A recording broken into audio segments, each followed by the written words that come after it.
Hello friends, welcome to ਜੀ ਇਨ hi-fi GK Guru ji YouTube channel. ਆਪ ਸਭ ਨੂੰ ਪਤਾ ਹੀ ਹੈ ਕਿ ਸਾਡੇ ਇਸ ਚੈਨਲ ਰਾਹੀਂ ਮੈਂ ਤੁਹਾਨੂੰ ਪੰਜਾਬ ਸਕੂਲ ਐਜੂਕੇਸ਼ਨ ਬੋਰਡ ਦੀਆਂ ਆਲ ਕਲਾਸ ਦੀ ਜਿਹੜੀ ਹਿਸਟਰੀ ਆ ਉਹ ਕਵਰ ਕਰਵਾ ਰਹੀ ਹਾਂ। ਇਹਦੇ ਵਿੱਚ ਦੇਖੋ 6th 7th ਔਰ 9th ਤਿੰਨੋਂ ਕਲਾਸ ਆ ਜਿਹੜੀਆਂ ਆਪਣੀ ਇਹਨਾਂ ਦੀ ਹਿਸਟਰੀ ਕੰਪਲੀਟ ਹੋ ਚੁੱਕੀ ਆ। ਅਤੇ ਹੁਣ ਆਪਾਂ 8th ਕਲਾਸ ਜਿਹੜੀ ਸੀ ਕਵਰ ਕਰ ਰਹੇ ਸੀ, ਉਹਦਾ ਵੀ ਇਹ ਆ ਜਿਹੜਾ ਲਾਸਟ ਟੋਪਿਕ ਆ ਜਿਹੜਾ ਆਪਾਂ ਅੱਜ ਕਵਰ ਕਰ ਲੈਣਾ। ਆਪਣੀ 4 ਕਲਾਸਾਂ ਦੀ ਹਿਸਟਰੀ ਆ ਜਿਹੜੀ ਬਿਲਕੁਲ ਖਤਮ ਹੋ ਚੁੱਕੀ ਆ।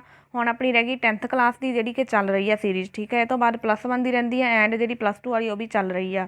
ਜਿਵੇਂ ਹੀ ਇਹ ਸੀਰੀਜ਼ ਖਤਮ ਹੁੰਦੀ ਆ ਅਸੀਂ ਤੁਹਾਡੇ ਲਈ ਜਿਹੜੀ ਹੈਗੀ ਆ ਇਹਨਾਂ ਸਾਰਿਆਂ ਦੇ ਨੋਟਸ ਲੈ ਕੇ ਆਵਾਂਗੇ। ਜਿਹਨੂੰ ਵੀ ਨੋਟਸ ਚਾਹੀਦੇ ਆ ਸਾਡੇ ਚੈਨਲ ਦੇ ਅਬਾਊਟ ਵਿੱਚ ਜਾ ਕੇ WhatsApp ਮੈਸੇਜ ਕਰੋ ਜਾਂ ਕਾਲ ਕਰ ਸਕਦੇ ਹੋ ਉਸ ਨੰਬਰ 'ਤੇ, ਠੀਕ ਹੈ। ਤਾਂ ਆਓ ਅੱਜ ਦੀ ਇਸ ਵੀਡੀਓ ਨੂੰ ਸ਼ੁਰੂ ਕਰੀਏ। ਸੁਤੰਤਰਤਾ ਤੋਂ ਬਾਅਦ ਦਾ ਭਾਰਤ। ਭਾਰਤੀ ਸੰਵਿਧਾਨ ਸਭਾ ਨੇ ਨਵਾਂ ਸੰਵਿਧਾਨ ਬਣਾਉਣਾ ਕਦੋਂ ਸ਼ੁਰੂ ਕੀਤਾ? ਜੁਲਾਈ 1946 ਈਸਵੀ ਵਿੱਚ। ਨਵਾਂ ਭਾਰਤੀ ਸੰਵਿਧਾਨ ਕਦੋਂ ਪੂਰਾ ਹੋਇਆ? 26 ਨਵੰਬਰ 1949 ਈਸਵੀ ਵਿੱਚ। ਭਾਰਤ ਕਦੋਂ ਆਜ਼ਾਦ ਹੋਇਆ? 15 ਅਗਸਤ 1947 ਈਸਵੀ ਵਿੱਚ। ਦੇਸੀ ਰਿਆਸਤਾਂ ਦੇ ਏਕੀਕਰਨ ਨੂੰ ਕਿਸ ਨੇ ਹੱਲ ਕੀਤਾ? ਸਰਦਾਰ ਵੱਲਭ ਭਾਈ ਪਟੇਲ ਨੇ। ਭਾਰਤ ਦੇ ਰਾਜਾਂ ਦਾ ਪੁਨਰਗਠਨ ਕਦੋਂ ਕੀਤਾ ਗਿਆ? 1956 ਈਸਵੀ ਵਿੱਚ। ਭਾਰਤ ਦੇ ਸੰਵਿਧਾਨ ਦਾ ਨਿਰਮਾਣ ਕਰਨ ਲਈ ਕਿੰਨੇ ਮੈਂਬਰਾਂ ਦੀ ਕਮੇਟੀ ਬਣਾਈ ਗਈ? 7 ਮੈਂਬਰਾਂ ਦੀ। ਭਾਰਤੀ ਸੰਵਿਧਾਨ ਦੀ ਮਸੌਦਾ ਕਮੇਟੀ ਦੇ ਪ੍ਰਧਾਨ ਕੌਣ ਸਨ? ਡਾਕਟਰ ਅੰਬੇਦਕਰ। ਸੰਵਿਧਾਨਿਕ ਕਮੇਟੀ ਨੇ ਖਰੜਾ ਤਿਆਰ ਕਰਕੇ ਸਭਾ ਵਿੱਚ ਕਦੋਂ ਪੇਸ਼ ਕੀਤਾ? 21 ਫਰਵਰੀ 1948 ਈਸਵੀ ਵਿੱਚ। ਸੰਵਿਧਾਨਿਕ ਕਮੇਟੀ ਦਾ ਖਰੜਾ ਤਿਆਰ ਕਰਨ ਲਈ ਕਿੰਨੀਆਂ ਮੀਟਿੰਗਾਂ ਹੋਈਆਂ? 11 ਮੀਟਿੰਗਾਂ। ਇਹਨਾਂ ਮੀਟਿੰਗਾਂ ਵਿੱਚ ਕਿੰਨੀਆਂ ਤਰਮੀਮਾਂ ਤਿਆਰ ਕੀਤੀਆਂ ਗਈਆਂ? 2473 ਤਰਮੀਮਾਂ। ਭਾਰਤ ਦਾ ਸੰਵਿਧਾਨ ਕਦੋਂ ਪਾਸ ਹੋਇਆ? 26 ਨਵੰਬਰ 1949 ਈਸਵੀ ਨੂੰ। ਭਾਰਤ ਦਾ ਸੰਵਿਧਾਨ ਕਦੋਂ ਲਾਗੂ ਕੀਤਾ ਗਿਆ? 26 ਜਨਵਰੀ 1950 ਈਸਵੀ ਨੂੰ। ਭਾਰਤ ਦਾ ਪਹਿਲਾ ਰਾਸ਼ਟਰਪਤੀ ਕਿਸ ਨੂੰ ਬਣਾਇਆ ਗਿਆ? ਡਾਕਟਰ ਰਾਜਿੰਦਰ ਪ੍ਰਸਾਦ ਨੂੰ। ਆਜ਼ਾਦੀ ਤੋਂ ਬਾਅਦ ਭਾਰਤ ਵਿੱਚ ਦੇਸੀ ਰਿਆਸਤਾਂ ਦੀ ਗਿਣਤੀ ਕਿੰਨੀ ਸੀ? 562। ਪੈਪਸੂ ਰਾਜ ਵਿੱਚ ਕਿਹੜੀਆਂ ਰਿਆਸਤਾਂ ਸ਼ਾਮਿਲ ਸਨ?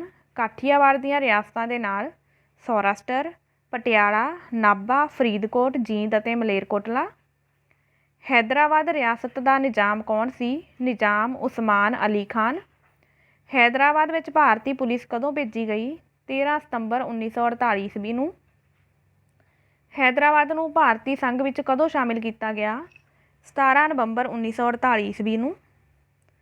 ਜੂਨਾਗੜ੍ਹ ਰਿਆਸਤ ਦਾ ਨਵਾਬ ਕਿਹੜੇ ਦੇਸ਼ ਵਿੱਚ ਸ਼ਾਮਿਲ ਹੋਣਾ ਚਾਹੁੰਦਾ ਸੀ? ਪਾਕਿਸਤਾਨ ਵਿੱਚ। ਜੂਨਾਗੜ੍ਹ ਰਿਆਸਤ ਵਿੱਚ ਜਨਮਤ ਸੰਘ ਕਦੋਂ ਹੋਇਆ?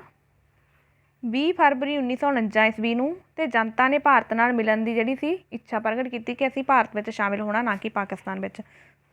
ਜਿਹੜਾ ਸ਼ਾਸਕ ਸੀ ਉਹ ਚਾਹੁੰਦਾ ਸੀ ਕਿ ਜੂਨਾਗੜ੍ਹ ਆ ਜਿਹੜਾ ਉਹਨੂੰ ਪਾਕਿਸਤਾਨ ਵਿੱਚ ਸ਼ਾਮਿਲ ਕੀਤਾ ਜਾਵੇ, ਅਤੇ ਜਿਹੜੀ ਜਨਤਾ ਸੀ ਉਹ ਚਾਹੁੰਦੀ ਸੀ ਕਿ ਭਾਰਤ ਵਿੱਚ ਸ਼ਾਮਿਲ ਕੀਤਾ ਜਾਵੇ। ਕਿਹੜੀ ਰਿਆਸਤ ਦੇ ਸ਼ਾਸਕ ਨੇ ਆਪਣੇ ਰਾਜ ਨੂੰ ਭਾਰਤ ਵਿੱਚ ਮਿਲਾਉਣ ਦੀ ਬੇਨਤੀ ਕੀਤੀ? ਕਸ਼ਮੀਰ ਦੇ ਸ਼ਾਸਕ ਨੇ।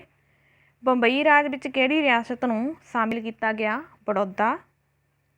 23 ਮਾਰਚ 1948 ਈਸਵੀ ਵਿੱਚ ਕਿਹੜੀਆਂ ਰਿਆਸਤਾਂ ਦਾ ਇੱਕ ਸੰਘ ਬਣਾਇਆ ਗਿਆ? ਭਰਤਪੁਰ, ਧੌਲਪੁਰ, ਅਲਬਰ ਅਤੇ ਕਰੌਲੀ ਆਦਿ। ਰਾਜਸਥਾਨ ਵਿੱਚ ਕਿਹੜੀਆਂ ਰਿਆਸਤਾਂ ਨੂੰ ਸ਼ਾਮਿਲ ਕੀਤਾ ਗਿਆ? ਬੂੰਦੀ, ਤਾਲਾਵਾੜਾ, ਪ੍ਰਤਾਪਗੜ੍ਹ, ਸ਼ਾਹਪੁਰਾ, ਬੰਸਵਾੜਾ, ਕੋਟਾ, ਕਿਸ਼ਨਗੜ੍ਹ। ਇਹਨਾਂ ਨੂੰ ਜਿਹੜਾ ਸੀ ਰਾਜਸਥਾਨ ਰਿਆਸਤ ਵਿੱਚ ਸ਼ਾਮਿਲ ਕੀਤਾ ਗਿਆ ਸੀ। ਪੁਰਤਗਾਲੀ ਭਾਰਤ ਦੇ ਕਿਹੜੇ ਇਲਾਕਿਆਂ ਵਿੱਚ ਰਾਜ ਕਰਦੇ ਸਨ? ਗੋਆ, ਦਮਨ ਅਤੇ ਦਿਓ। ਫਰਾਂਸੀਸੀ ਭਾਰਤ ਦੇ ਕਿਹੜੇ ਇਲਾਕਿਆਂ ਵਿੱਚ ਰਾਜ ਕਰਦੇ ਸਨ? ਪਾਂਡੀਚੇਰੀ, ਚੰਦਰਨਗਰ ਅਤੇ ਮਾਹੀ। ਫਰਾਂਸ ਨੇ ਆਪਣੇ ਭਾਰਤੀ ਖੇਤਰ ਭਾਰਤ ਦੇ ਹਵਾਲੇ ਕਦੋਂ ਕੀਤੇ? 1954 ਈਸਵੀ ਵਿੱਚ। ਪੁਰਤਗਾਲੀ ਬਸਤੀਆਂ ਨੂੰ ਭਾਰਤੀ ਸੰਘ ਵਿੱਚ ਕਦੋਂ ਸ਼ਾਮਿਲ ਕੀਤਾ ਗਿਆ? 20 ਦਸੰਬਰ 1961 ਈਸਵੀ ਨੂੰ। ਗੋਆ, ਦਮਨ ਅਤੇ ਦਿਓ, ਦਾਦਰਾ ਅਤੇ ਨਗਰ ਹਵੇਲੀ, ਇਹਨਾਂ ਨੂੰ ਜਿਹੜਾ ਸੀ ਭਾਰਤੀ ਸੰਘ ਵਿੱਚ ਸ਼ਾਮਿਲ ਕੀਤਾ ਗਿਆ ਸੀ। ਗੋਆ ਨੂੰ ਇੱਕ ਰਾਜ ਕਦੋਂ ਬਣਾ ਦਿੱਤਾ ਗਿਆ? 23 ਮਈ 1987 ਈਸਵੀ ਨੂੰ। ਭਾਸ਼ਾ ਦੇ ਆਧਾਰ 'ਤੇ ਰਾਜਾਂ ਦਾ ਪੁਨਰਗਠਨ ਕਰਵਾਉਣ ਦੀ ਮੰਗ ਰੱਖਣ ਵਾਲੇ ਕਿਸੇ ਵਿਅਕਤੀ ਦੀ ਮੌਤ ਹੋ ਗਈ ਸੀ ਕਿਹੜੇ ਵਿਅਕਤੀ ਦੀ ਮੌਤ ਹੋ ਗਈ ਸੀ? ਤੇਲਗੂ ਭਾਸ਼ਾ ਬੋਲਦੇ ਇੱਕ ਰਾਮੁਲੂ ਨਾਂ ਦੇ ਵਿਅਕਤੀ ਦੀ। ਤੇਲਗੂ ਭਾਸ਼ਾ ਬੋਲਣ ਵਾਲੇ ਕਿਹੜੇ ਖੇਤਰ ਨੂੰ ਮਦਰਾਸ ਤੋਂ ਅਲੱਗ ਕੀਤਾ ਗਿਆ? ਆਂਧਰਾ ਪ੍ਰਦੇਸ਼ ਨੂੰ। ਕਮਿਸ਼ਨ ਨੇ ਨਵੰਬਰ 1956 ਈਸਵੀ ਨੂੰ ਭਾਰਤ ਦੇ ਰਾਜਾਂ ਦਾ ਪੁਨਰਗਠਨ ਕਿਸ ਤਰ੍ਹਾਂ ਕੀਤਾ? ਕਮਿਸ਼ਨ ਨੇ ਭਾਰਤ ਨੂੰ 6 ਕੇਂਦਰ ਸ਼ਾਸਿਤ ਪ੍ਰਦੇਸ਼ ਅਤੇ 14 ਰਾਜਾਂ ਵਿੱਚ ਵੰਡ ਦਿੱਤਾ। ਪੰਚਸ਼ੀਲ ਦਾ ਸਮਝੌਤਾ ਕਦੋਂ ਹੋਇਆ? 1954 ਈਸਵੀ ਵਿੱਚ। ਪੰਚਸ਼ੀਲ ਦਾ ਸਮਝੌਤਾ ਕਿਹਨਾਂ ਵਿਚਕਾਰ ਹੋਇਆ? ਭਾਰਤ ਅਤੇ ਚੀਨ ਦੇ ਪ੍ਰਧਾਨ ਮੰਤਰੀ ਚਾਓ ਇਨ ਲਾਈ ਦੇ ਵਿਚਕਾਰ। ਪੰਚਸ਼ੀਲ ਦੇ ਸਿਧਾਂਤ ਕਿਹੜੇ ਸੀਗੇ? ਸ਼ਾਂਤਮਈ ਸਹਿਹੋਂਦ ਸਵੀਕਾਰ ਕਰਨਾ, ਪਰਸਪਰ ਹਮਲਾ ਨਾ ਕਰਨਾ, ਇੱਕ ਦੂਜੇ ਦੇ ਮਾਮਲਿਆਂ ਵਿੱਚ ਦਖਲਅੰਦਾਜ਼ੀ ਨਾ ਕਰਨਾ, ਆਪਸੀ ਸੰਬੰਧਾਂ ਵਿੱਚ ਸਮਾਨਤਾ ਅਤੇ ਪਰਸਪਰ ਲਾਭ ਪਹੁੰਚਾਉਣਾ। ਹਰੇਕ ਦੇਸ਼ ਨੇ ਦੂਜੇ ਦੀ ਪ੍ਰਭੂਸੱਤਾ ਅਤੇ ਏਕਤਾ ਦਾ ਆਦਰ ਕਰਨਾ। ਬੰਦੂਕ ਕਾਨਫਰੰਸ ਕਦੋਂ ਹੋਈ? 1955 ਈਸਵੀ ਵਿੱਚ। ਬੰਦੂਕ ਕਾਨਫਰੰਸ ਵਿੱਚ ਭਾਰਤ ਦੇ ਕਿਹੜੇ ਪ੍ਰਤੀਨਿਧੀ ਨੇ ਭਾਗ ਲਿਆ? ਪੰਡਿਤ ਜਵਾਹਰ ਲਾਲ ਨਹਿਰੂ ਨੇ। ਬੰਦੂਕ ਵਿਖੇ ਕਿਹੜੀ ਕਾਨਫਰੰਸ ਹੋਈ? ਐਫਰੋ ਏਸ਼ੀਆਈ ਕਾਨਫਰੰਸ। ਬੰਦੂਕ ਵਿਖੇ ਹੋਈ ਐਫਰੋ ਏਸ਼ੀਅਨ ਕਾਨਫਰੰਸ ਵਿੱਚ ਕਿਹੜੇ ਦੇਸ਼ਾਂ ਦੇ ਪ੍ਰਤੀਨਿਧਾਂ ਨੇ ਭਾਗ ਲਿਆ? ਭਾਰਤ ਦੇ ਸੀਗੇ ਪੰਡਿਤ ਜਵਾਹਰ ਲਾਲ ਨਹਿਰੂ, ਚੀਨ ਦੇ ਚਾਓ ਇਨ ਲਾਈ, ਇੰਡੋਨੇਸ਼ੀਆ ਦੇ ਸੁਕਾਰਨੋ, ਏਸ਼ੀਆ ਅਤੇ ਅਫਰੀਕਾ ਦੇਸ਼ਾਂ ਦੇ ਪ੍ਰਤੀਨਿਧਾਂ ਨੇ। ਸੰਸਾਰ ਦੇ ਜਿਹੜੇ ਦੇਸ਼ ਸੀਗੇ ਦੋ ਗੁੱਟਾਂ ਵਿੱਚ ਕਦੋਂ ਵੰਡੇ ਗਏ? ਦੂਜੇ ਵਿਸ਼ਵ ਯੁੱਧ ਤੋਂ ਬਾਅਦ। ਪਹਿਲੇ ਗੁੱਟ ਦਾ ਨੇਤਾ ਕੌਣ ਸੀ? ਅਮਰੀਕਾ। ਦੂਜੇ ਗੁੱਟ ਦਾ ਨੇਤਾ ਕੌਣ ਸੀ? ਰੂਸ। ਪੱਛਮੀ ਬਲਾਕ ਕਿਹੜੇ ਦੇਸ਼ ਨੂੰ ਕਿਹਾ ਜਾਂਦਾ ਹੈ? ਅਮਰੀਕਾ ਨੂੰ। ਪੂਰਬੀ ਬਲਾਕ ਕਿਹੜੇ ਦੇਸ਼ ਨੂੰ ਕਿਹਾ ਜਾਂਦਾ ਹੈ? ਰੂਸ ਨੂੰ। ਗੁੱਟ ਨਿਰਲੇਪਤਾ ਦੀ ਨੀਤੀ ਦੇ ਪਿਤਾਮਾ ਕੌਣ ਸਨ? ਪੰਡਿਤ ਜਵਾਹਰ ਲਾਲ ਨਹਿਰੂ, ਯੂਗੋਸਲਾਵੀਆ ਦੇ ਰਾਸ਼ਟਰਪਤੀ ਟੀਟੋ ਅਤੇ ਮਿਸਰ ਦੇ ਰਾਸ਼ਟਰਪਤੀ ਨੇਸਰ। ਗੁੱਟ ਨਿਰਲੇਪ ਜਿਹੜੀ ਲਹਿਰ ਆ ਉਹ ਕਦੋਂ ਸ਼ੁਰੂ ਹੋਈ? 1961 ਈਸਵੀ ਵਿੱਚ। ਗੁੱਟ ਨਿਰਲੇਪ ਲਹਿਰ ਦੀ ਪਹਿਲੀ ਕਾਨਫਰੰਸ ਕਦੋਂ ਹੋਈ? 1961 ਈਸਵੀ ਵਿੱਚ। ਗੁੱਟ ਨਿਰਲੇਪ ਲਹਿਰ ਦੀ ਪਹਿਲੀ ਕਾਨਫਰੰਸ ਕਿੱਥੇ ਹੋਈ? ਬੇਲਗ੍ਰੇਡ ਵਿੱਚ। ਗੁੱਟ ਨਿਰਲੇਪ ਲਹਿਰ ਕਿਹੜੇ ਸਿਧਾਂਤਾਂ 'ਤੇ ਆਧਾਰਿਤ ਸੀ? ਪੰਚਸ਼ੀਲ ਦੇ ਸਿਧਾਂਤਾਂ 'ਤੇ। 1961 ਵਿੱਚ ਗੁੱਟ ਨਿਰਲੇਪ ਦੀ ਲਹਿਰ ਦੇ ਕਿੰਨੇ ਦੇਸ਼ ਮੈਂਬਰ ਸਨ? 25, ਜੋ ਕਿ ਵਰਤਮਾਨ ਵਿੱਚ 100 ਤੋਂ ਵੱਧ ਹਨ। ਸਾਰਕ ਦੀ ਸਥਾਪਨਾ ਕਦੋਂ ਕੀਤੀ ਗਈ? 8 ਦਸੰਬਰ 1985 ਈਸਵੀ ਵਿੱਚ। ਸਾਰਕ ਦਾ ਕੀ ਅਰਥ ਹੈ? ਪ੍ਰਦੇਸ਼ਿਕ ਸਹਿਯੋਗ ਲਈ ਦੱਖਣੀ ਏਸ਼ੀਆਈ ਸਭਾ, ਜਿਹਨੂੰ ਕੀ ਕਹਿੰਦੇ ਆ? South Asian Association for Regional Cooperation. SAARC ਨੂੰ ਸਥਾਪਿਤ ਕਰਨ ਦਾ ਮੁੱਖ ਉਦੇਸ਼ ਕੀ ਸੀ? ਦੱਖਣੀ ਏਸ਼ੀਆਈ ਦੇਸ਼ਾਂ ਵਿਚਕਾਰ ਸ਼ਾਂਤੀ ਅਤੇ ਆਰਥਿਕ ਸਹਿਯੋਗ ਉਤਪੰਨ ਕਰਨਾ। ਕਿਹੜਾ ਦੇਸ਼ ਸਾਰਕ ਵਿੱਚ ਉੱਦਮੀ ਰੋਲ ਅਦਾ ਕਰਦਾ ਹੈ? ਭਾਰਤ। ਕਿਹੜੇ ਦੇਸ਼ ਦੀਆਂ ਸੈਨਾਵਾਂ ਨੇ ਕੋਰੀਆ ਅਤੇ ਹੋਰ ਬਹੁਤ ਸਾਰੇ ਦੇਸ਼ਾਂ ਵਿੱਚ UNO ਦੁਆਰਾ ਸ਼ਾਂਤੀ ਬਣਾਈ ਰੱਖਣ ਦੇ ਮਿਸ਼ਨਾਂ ਵਿੱਚ ਸੇਵਾ ਕੀਤੀ ਹੈ? ਭਾਰਤ। ਅੰਗਰੇਜ਼ਾਂ ਦੀਆਂ ਨੀਤੀਆਂ ਦਾ ਭਾਰਤ ਦੀ ਆਰਥਿਕ ਵਿਵਸਥਾ 'ਤੇ ਕਿਹੋ ਜਿਹਾ ਪ੍ਰਭਾਵ ਪਿਆ? ਮਾੜਾ ਪ੍ਰਭਾਵ ਪਿਆ। ਹੁਣ ਦੇ ਭਾਰਤ ਦੀਆਂ ਸਮਾਜਿਕ ਅਤੇ ਆਰਥਿਕ ਸਥਿਤੀਆਂ ਕਿਹੋ ਜਿਹੀਆਂ ਹਨ? ਭਾਰਤ ਅੱਜ ਵੀ ਸਮਾਜਿਕ ਅਤੇ ਆਰਥਿਕ ਸਮੱਸਿਆਵਾਂ ਜਿਹੜੀਆਂ ਉਹਨਾਂ ਦਾ ਸਾਹਮਣਾ ਕਰ ਰਿਹਾ ਹੈ। ਕਿਹੜੀਆਂ ਸਮੱਸਿਆਵਾਂ ਭਾਰਤ ਦੀ ਉੱਨਤੀ ਅਤੇ ਵਿਕਾਸ ਦੇ ਰਾਹ ਵਿੱਚ ਰੁਕਾਵਟਾਂ ਬਣੀਆਂ ਹੋਈਆਂ ਹਨ? ਸਮਾਜਿਕ ਅਤੇ ਆਰਥਿਕ ਸਮੱਸਿਆਵਾਂ। ਭਾਰਤ ਦੀਆਂ ਸਮਾਜਿਕ ਅਤੇ ਆਰਥਿਕ ਸਮੱਸਿਆਵਾਂ ਕਿਹੜੀਆਂ-ਕਿਹੜੀਆਂ ਹਨ? ਸੰਪਰਦਾਇਕਤਾ, ਜਾਤੀਵਾਦ, ਭਾਸ਼ਾਵਾਦ, ਗਰੀਬੀ, ਬੇਰੁਜ਼ਗਾਰੀ, ਅਨਪੜ੍ਹਤਾ ਅਤੇ ਵੱਧਦੀ ਆਦਿ। ਭਾਰਤ ਕਿਹੋ ਜਿਹਾ ਦੇਸ਼ ਹੈ? ਧਰਮ ਨਿਰਪੱਖ ਦੇਸ਼। ਭਾਰਤ ਵਿੱਚ ਕਿਹੜੇ ਧਰਮ ਦੇ ਲੋਕ ਰਹਿੰਦੇ ਹਨ? ਸਾਰੇ ਧਰਮਾਂ ਦੇ।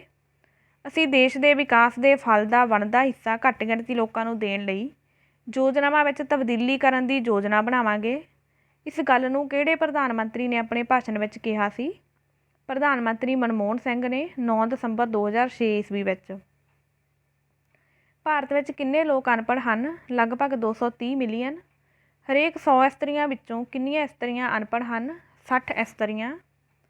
ਅਨਪੜ੍ਹਤਾ ਨਾਲ ਦੇਸ਼ ਉੱਤੇ ਕੀ ਅਸਰ ਪੈਂਦਾ ਹੈ? ਬੇਰੁਜ਼ਗਾਰੀ ਪੈਦਾ ਹੁੰਦੀ ਹੈ। ਕਿਹੜੀ ਚੀਜ਼ ਗਰੀਬੀ ਦਾ ਕਾਰਨ ਬਣੀ ਹੈ? ਬੇਰੁਜ਼ਗਾਰੀ।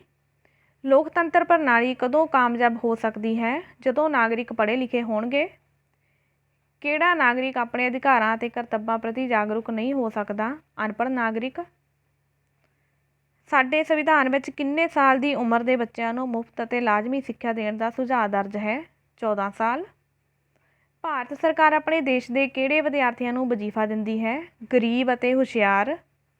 ਬਾਲਗ ਸਿੱਖਿਆ ਪ੍ਰੋਗਰਾਮ ਦਾ ਉਦਘਾਟਨ ਕਦੋਂ ਕੀਤਾ ਗਿਆ? 2 ਅਕਤੂਬਰ 1978 ਈਸਵੀ ਵਿੱਚ। ਰਾਸ਼ਟਰੀ ਸਾਖਰਤਾ ਮਿਸ਼ਨ ਕਦੋਂ ਸ਼ੁਰੂ ਕੀਤਾ ਗਿਆ? 1988 ਈਸਵੀ ਵਿੱਚ। ਅਨਪੜ੍ਹ ਬਾਲਗਾਂ ਦੇ ਫਾਇਦੇ ਲਈ ਕਿਹੜੇ ਮਾਧਿਅਮ ਦੁਆਰਾ ਲਗਾਤਾਰ ਸਿੱਖਿਅਕ ਪ੍ਰੋਗਰਾਮ ਪ੍ਰਸਾਰਿਤ ਕੀਤੇ ਜਾਂਦੇ ਹਨ? ਆਲ ਇੰਡੀਆ ਰੇਡੀਓ ਅਤੇ ਟੈਲੀਵਿਜ਼ਨ ਦੁਆਰਾ। ਕਿਹੜੀ ਸਮੱਸਿਆ ਸਾਡੀ ਰਾਸ਼ਟਰੀ ਏਕਤਾ ਲਈ ਇੱਕ ਸਮੱਸਿਆ ਬਣੀ ਹੋਈ ਹੈ? ਜਾਤੀਵਾਦ ਦੀ ਸਮੱਸਿਆ। ਸੰਵਿਧਾਨ ਦੀ ਕਿਹੜੀ ਧਾਰਾ ਤਹਿਤ ਕਿਸੇ ਵੀ ਰੂਪ ਵਿੱਚ ਛੂਤ-ਛਾਤ ਦੀ ਮਨਾਹੀ ਕੀਤੀ ਗਈ ਹੈ? 17ਵੀਂ।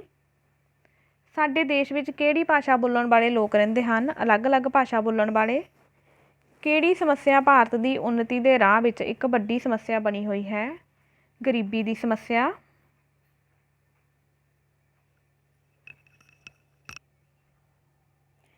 ਭਾਰਤ ਸਰਕਾਰ ਸਾਡੇ ਦੇਸ਼ ਵਿੱਚ ਬੇਰੁਜ਼ਗਾਰੀ ਦੀ ਸਮੱਸਿਆ ਨੂੰ ਹੱਲ ਕਰਨ ਲਈ ਕਿਹੜੇ ਕਦਮ ਚੁੱਕ ਰਹੀ ਹੈ? ਸੇਵਾ ਮੁਕਤ ਫੌਜੀਆਂ ਅਤੇ ਪੜ੍ਹੇ ਲਿਖੇ ਬੇਰੁਜ਼ਗਾਰਾਂ ਨੂੰ ਕਰਜ਼ੇ ਦੇ ਕੇ ਉਹਨਾਂ ਨੂੰ ਆਪਣੇ ਕਾਰੋਬਾਰ ਕਰਨ ਲਈ ਉਤਸ਼ਾਹਿਤ ਕਰ ਰਹੀ ਹੈ। ਪਿੰਡਾਂ ਵਿੱਚ ਸਹਾਇਕ ਕਿੱਤਿਆਂ ਜਿਵੇਂ ਮੱਝਾਂ, ਮੁਰਗੀਆਂ, ਸੂਰ, ਸ਼ਹਿਦ ਦੀਆਂ ਮੱਖੀਆਂ ਆਦਿ ਪਾਲਣ ਲਈ ਸਿਖਲਾਈ ਅਤੇ ਕਰਜ਼ੇ ਦੀਆਂ ਸਹੂਲਤਾਂ ਦੇ ਰਹੀ ਹੈ। ਭਾਰਤ ਵਿੱਚ ਪਟਸਨ ਅਤੇ ਕੱਪੜਾ ਉਦਯੋਗ ਦੇ ਕੱਚੇ ਮਾਲ ਵਿੱਚ ਕਮੀ ਕਿਉਂ ਹੈ? ਕਿਉਂਕਿ ਭਾਰਤ ਦੇ ਪਟਸਨ ਅਤੇ ਕਪਾਹ ਉਗਾਉਣ ਵਾਲੇ ਖੇਤਰ ਪਾਕਿਸਤਾਨ ਦੇ ਹਿੱਸੇ ਆ ਗਏ। ਭਾਰਤੀ ਸਰਕਾਰ ਨੇ ਯੋਜਨਾ ਕਮਿਸ਼ਨ ਕਦੋਂ ਸਥਾਪਿਤ ਕੀਤਾ? 1950 ਈਸਵੀ ਵਿੱਚ। ਕਿੰਨੇ ਪ੍ਰਤੀਸ਼ਤ ਖੇਤੀਯੋਗ ਭੂਮੀ 'ਤੇ ਖੁਰਾਕ ਫਸਲਾਂ ਬੀਜੀਆਂ ਜਾਂਦੀਆਂ ਹਨ? 75%। ਭਾਰਤ ਦੀਆਂ ਮਹੱਤਵਪੂਰਨ ਖੁਰਾਕ ਫਸਲਾਂ ਕਿਹੜੀਆਂ ਹਨ?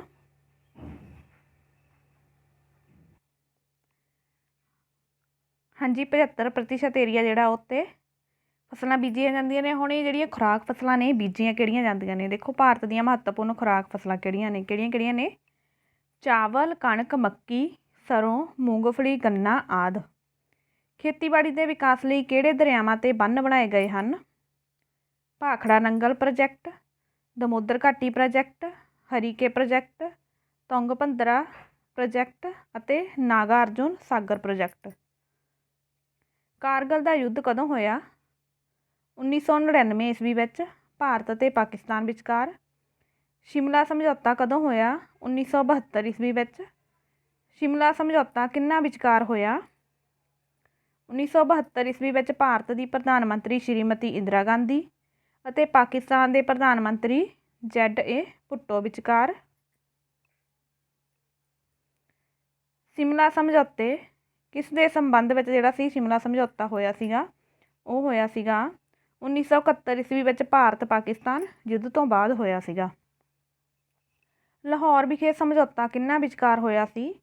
ਭਾਰਤ ਦੇ ਪ੍ਰਧਾਨ ਮੰਤਰੀ ਅਟਲ ਬਿਹਾਰੀ ਵਾਜਪਾਈ ਅਤੇ ਪਾਕਿਸਤਾਨ ਦੇ ਪ੍ਰਧਾਨ ਮੰਤਰੀ ਨਵਾਜ਼ ਸ਼ਰੀਫ ਦੇ ਵਿਚਕਾਰ। ਭਾਰਤ ਅਤੇ ਪਾਕਿਸਤਾਨ ਵਿਚਕਾਰ ਕਿਹੜੀ ਸਰਵਿਸ ਸ਼ੁਰੂ ਕੀਤੀ ਗਈ ਹੈ? ਬੱਸ ਅਤੇ ਰੇਲ। ਭਾਰਤ ਅਤੇ ਚੀਨ ਕਿਸ ਕਾਰਨ ਇਕੱਠੇ ਸਨ? ਵਪਾਰ ਅਤੇ ਬੁੱਧ ਧਰਮ ਦੇ ਕਾਰਨ। ਚੀਨ ਵਿੱਚ ਕਮਿਊਨਿਸਟ ਕ੍ਰਾਂਤੀ ਕਦੋਂ ਆਈ? 1949 ਈਸਵੀ ਵਿੱਚ। ਚੀਨ ਦੀ ਸਰਕਾਰ ਨੂੰ ਮਾਨਤਾ ਦੇਣ ਵਾਲਾ ਪਹਿਲਾ ਦੇਸ਼ ਕਿਹੜਾ ਸੀ? ਭਾਰਤ। ਕਿਹੜੇ ਦੇਸ਼ ਨੇ UNO ਦੇ ਮੈਂਬਰ ਵਜੋਂ ਚੀਨ ਦੀ ਹਮਾਇਤ ਕੀਤੀ ਹੈ? ਭਾਰਤ ਨੇ। ਸਰਹੱਦੀ ਝਗੜਿਆਂ ਕਾਰਨ ਭਾਰਤ ਅਤੇ ਚੀਨ ਵਿਚਕਾਰ ਇੱਕ ਯੁੱਧ ਕਦੋਂ ਹੋਇਆ? 1962 ਈਸਵੀ ਵਿੱਚ। ਭਾਰਤ ਅਤੇ ਚੀਨ ਦੇ ਸਬੰਧ ਵਿੱਚ ਦੁਬਾਰਾ ਸੁਧਾਰ ਕਦੋਂ ਹੋਇਆ? 1980 ਈਸਵੀ ਵਿੱਚ। ਭਾਰਤ ਨੇ ਸੰਯੁਕਤ ਰਾਜ ਅਮਰੀਕਾ ਦਾ ਵਿਰੋਧ ਕਿਉਂ ਕੀਤਾ? ਕਿਉਂਕਿ ਅਮਰੀਕਾ ਨੇ ਪਾਕਿਸਤਾਨ ਨੂੰ ਲੋੜ ਤੋਂ ਵੱਧ ਸੈਨਿਕ ਸਹਾਇਤਾ ਦੇਣੀ ਆਰੰਭ ਕਰ ਦਿੱਤੀ। ਸੰਯੁਕਤ ਰਾਜ ਅਮਰੀਕਾ ਵੱਲੋਂ ਬਣਾਏ ਗਏ ਸੈਨਿਕ ਗੁੱਟਾਂ ਦਾ ਮੈਂਬਰ ਕਿਹੜਾ ਦੇਸ਼ ਬਣਿਆ? ਪਾਕਿਸਤਾਨ। ਸੰਯੁਕਤ ਰਾਜ ਅਮਰੀਕਾ ਵੱਲੋਂ ਬਣਾਏ ਗਏ ਸੈਨਿਕ ਗੁੱਟਾਂ ਵਿੱਚ ਸ਼ਾਮਿਲ ਹੋਣ ਤੋਂ ਕਿਹੜੇ ਦੇਸ਼ ਨੇ ਇਨਕਾਰ ਕਰ ਦਿੱਤਾ? ਭਾਰਤ ਨੇ। ਭਾਰਤ ਪਾਕਿਸਤਾਨ ਯੁੱਧ ਕਦੋਂ ਹੋਇਆ? 1971 ਈਸਵੀ ਵਿੱਚ। ਪਾਕਿਸਤਾਨ ਵਿੱਚ ਕਿਹੜੇ ਦੇਸ਼ ਨੇ ਸੈਨਿਕ ਅੱਡੇ ਸਥਾਪਿਤ ਕੀਤੇ? ਸੰਯੁਕਤ ਰਾਜ ਅਮਰੀਕਾ ਨੇ। ਹਿੰਦ ਮਹਾਸਾਗਰ ਵਿੱਚ ਡੀਗੋ ਗਾਰਸੀਆ ਦੀਪ ਦੇ ਕਿਹੜੇ ਦੇਸ਼ ਨੇ ਸੈਨਿਕ ਅੱਡੇ ਬਣਾ ਰੱਖੇ ਹਨ? ਸੰਯੁਕਤ ਰਾਜ ਅਮਰੀਕਾ ਨੇ। ਕਿਹੜੇ ਦੋ ਦੇਸ਼ਾਂ ਵਿਚਕਾਰ ਪਰਮਾਣੂ ਸ਼ਕਤੀ ਨੂੰ ਲੈ ਕੇ ਮਤਭੇਦ ਸਨ? ਭਾਰਤ ਅਤੇ ਸੰਯੁਕਤ ਰਾਜ ਅਮਰੀਕਾ। ਪਰਮਾਣੂ ਗੈਰ ਪ੍ਰਸਾਰਣ ਸੰਧੀ 'ਤੇ ਕਿਹੜੇ ਦੇਸ਼ ਨੇ ਹਸਤਾਖਰ ਨਹੀਂ ਕੀਤੇ? ਭਾਰਤ ਨੇ। ਭਾਰਤ ਅਤੇ ਸੰਯੁਕਤ ਰਾਜ ਅਮਰੀਕਾ ਦੇ ਆਪਸੀ ਸਬੰਧਾਂ ਵਿੱਚ ਸੁਧਾਰ ਕਦੋਂ ਹੋਇਆ? 1993 ਈਸਵੀ ਵਿੱਚ ਬਿਲ ਕਲਿੰਟਨ ਦੇ ਰਾਸ਼ਟਰਪਤੀ ਬਣਨ ਨਾਲ। ਇਸ ਦੇ ਨਾਲ ਹੀ ਮੇਰਾ ਜਿਹੜਾ ਇਹ ਲੈਸਨ ਆ ਖ਼ਤਮ ਹੁੰਦਾ। ਆਈ ਹੋਪ ਕਿ ਤੁਹਾਨੂੰ ਵੀਡੀਓ ਪਸੰਦ ਆਈ ਹੋਊਗੀ। ਇਸ ਨੂੰ ਲਾਈਕ ਕਰੋ, ਸ਼ੇਅਰ ਕਰੋ ਅਤੇ ਇਸ ਤਰ੍ਹਾਂ ਦੀਆਂ ਹੋਰ ਵੀਡੀਓਜ਼ ਦੇਖਣ ਲਈ ਸਾਡੇ ਚੈਨਲ ਨੂੰ ਸਬਸਕ੍ਰਾਈਬ ਕਰੋ। Thank you. ਮਿਲਦੇ ਹਾਂ ਨੈਕਸਟ ਵੀਡੀਓ 'ਚ।